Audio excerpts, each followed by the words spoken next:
ख़वातीन और हज़रात को आरफ किसाना की जानब से सलाम पहुँचे। आज यकम सितंबर है और आज के व्लॉग में हम बात करेंगे कि इस महीने में डेनमार्क, नॉर्वे और स्वीडन में कौन-कौन सी तब्दीलियाँ आ रही हैं, कौन-कौन से नए कवानीन बन रहे हैं, कौन सी अहम तारीखें हैं और इन तब्दीलियों का ताल्लुक इमिग्रेशन से भी है, कानून से भी है, तालीम से भी है, मईशत से भी है और दीगर तमाम शुबाजात से है। तो इसलिए आज का ये व्लॉग स्कैंडिनेविया में रहने वाले तमाम लोगों के लिए जो डेनमार्क, नॉर्वे और स्वीडन में रहते हैं, बहुत ही अहमियत का हामिल है। तो सबसे पहले हम बात करते हैं स्वीडन की। तो स्वीडन में 1 सितंबर से जो है वो यूनिवर्सिटीज़ खुल गई हैं, नए तालीमी साल का आगाज़ हो गया है। तो इस मौके पे हम तमाम तलबा को जो है वो खुशामदीद कहते हैं, खुसूसन जो इंटरनेशनल स्टूडेंट्स यहाँ स्वीडन में आला तालीम के लिए आए हैं, उन सब के लिए नेक ख्वाहिशात हैं। और सितंबर के महीने में स्वीडन की जो पार्लियामेंट, जिसको रिक्सदाग कहते हैं, अपने नए सेशन का आगाज़ करेगी और 9 सितंबर को पार्लियामेंट दोबारा खुल रही है और स्वीडन के बादशाह कार्ल गुस्ताफ जो है वो इसका रस्मी तौर पे इफ्तिताह करेंगे। ये एक बड़ी अहम तकरीब होती है जिसको स्वीडिश टेलीविजन पे लाइव दिखाया जाता है।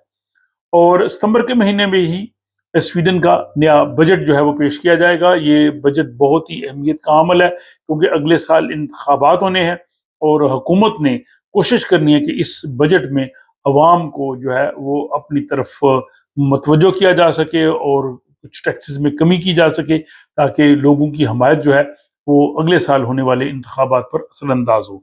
और सितंबर के महीने में ही स्वीडन का जो मरकजी बैंक है वो शरह सूद पे नजरसानी करेगा और 23 सितंबर को 23 सितंबर को वो इस हवाले से फैसला करेंगे।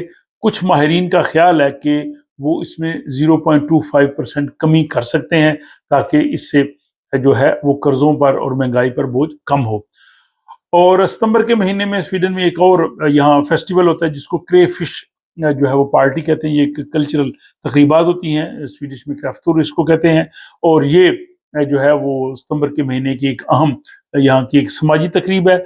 और इसके बाद सितंबर के महीने में स्वीडन के शुमाली इलाके से, बल्कि इसमें अगर आप नॉर्वे को भी शामिल कर लें और फिनलैंड को भी, तो वहाँ से जो नॉर्दर्न लाइट्स हैं उनको देखने का खूबसूरत नज़ारा जो है वो शुरू होगा। स्वीडन का जो इलाका लपलैंड है वहाँ से ज़्यादा देखा जा सकेगा और इस साल ज़्यादा गर्मी होने की वजह से ज़्यादा इम्कान है कि शानदार नज़ारे जो हैं वो देखे जा सकेंगे।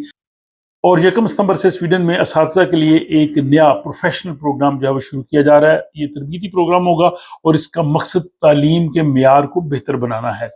और इसके बाद स्वीडन की एक अहम तारीख 12 सितंबर है। अगर आपने जो है वो टैक्स वापस करना है हुकूमत को तो 12 सितंबर तक आप वापस कर दें। अगर 12 सितंबर तक आपने ज़ुम्मे वाजिबुल अदा टैक्स आप वापस नहीं करेंगे तो फिर आपको जुर्माना अदा करना पड़ेगा। और अगली खबर स्वीडन में रिसाइकलिंग के हवाले से है कि जब भी यहाँ पे मशरूबात की बोतलें और कैन खरीदे जाते हैं तो आप अज़ाफ़ी रकम अदा करते हैं और फिर आपको वो रिसाइकलिंग करते वक्त वो वापस मिलती है।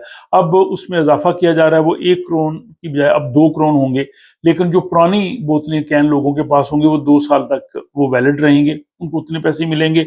और ये 15 साल के बाद जो है इस रिसाइकलिंग की जो इस रकम है इसमें इजाफा किया जा रहा है। असाइलम के हवाले से यहाँ पे एक नया कानून बना है। यहाँ 1 मार्च के बाद जिन लोगों ने स्वीडन में असाइलम लिया है अब उनके लिए लाजमी होगा कि वो उन्हीं रिहायशों पर रह सकते हैं जो हुकूमत उनको मुहैया करे। वो अपना एड्रेस दे के किसी और जगह नहीं जा सकते और ये बाद में बाकी जो असाइलम सीकर्स होंगे उन पर भी लागू किया जाएगा, लेकिन इसमें यूक्रेन से आने वाले लोग जो हैं वो शामिल नहीं है। और अगर आप उन रिहायशों पे नहीं रहेंगे तो जो आपको रोज़ाना अलाउंस मिलता है असाइलम सीकर्स को, जो कि 71 करोड़ है, जो कि बहुत ही कम है, इससे पहले भी हमने कई दफ़ा बात की है। बहरहाल 71 करोड़ जो एक बालग शख्स को मिलता है फिर वो नहीं मिलेगा।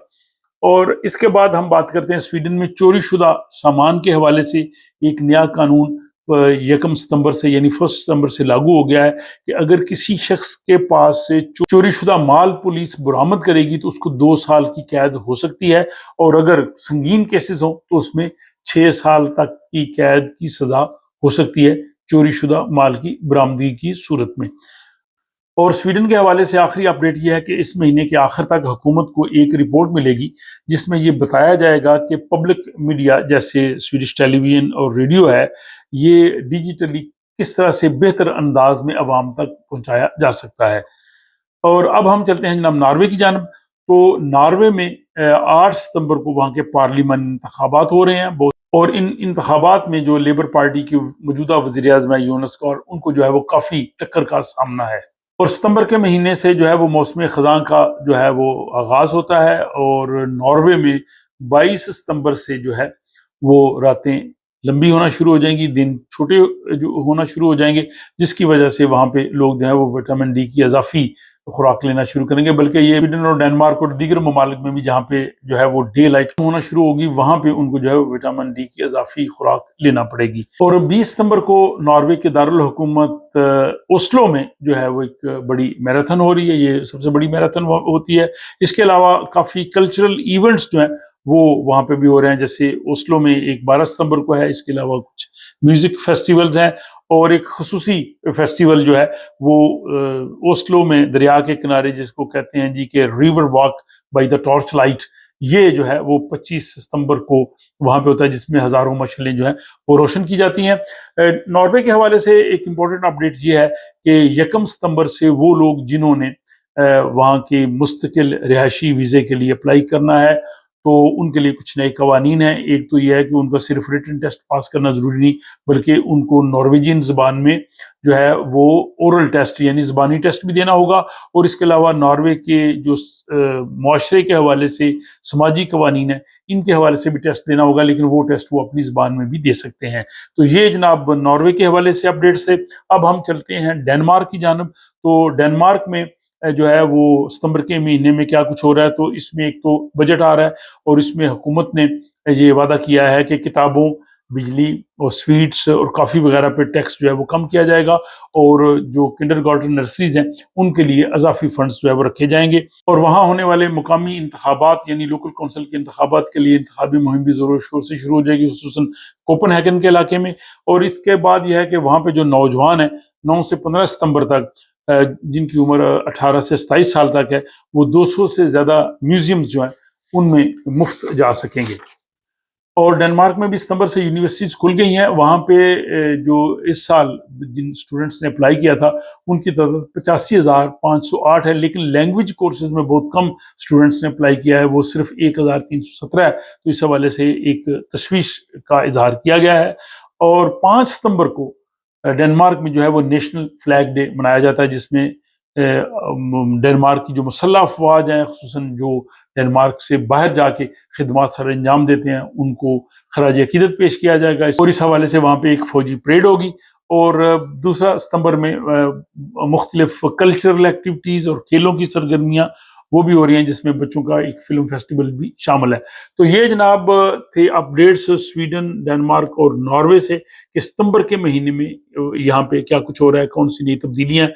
مجھے امید ہے کہ یہ ولاگ آپ کو پسند آیا ہوگا۔ اس حوالے سے اپنی رائے جو ہے وہ کمنٹ باکس میں ضرور لکھیے گا، اور مجھے اگلے ولاگ تک کے لیے اجازت دیجیے۔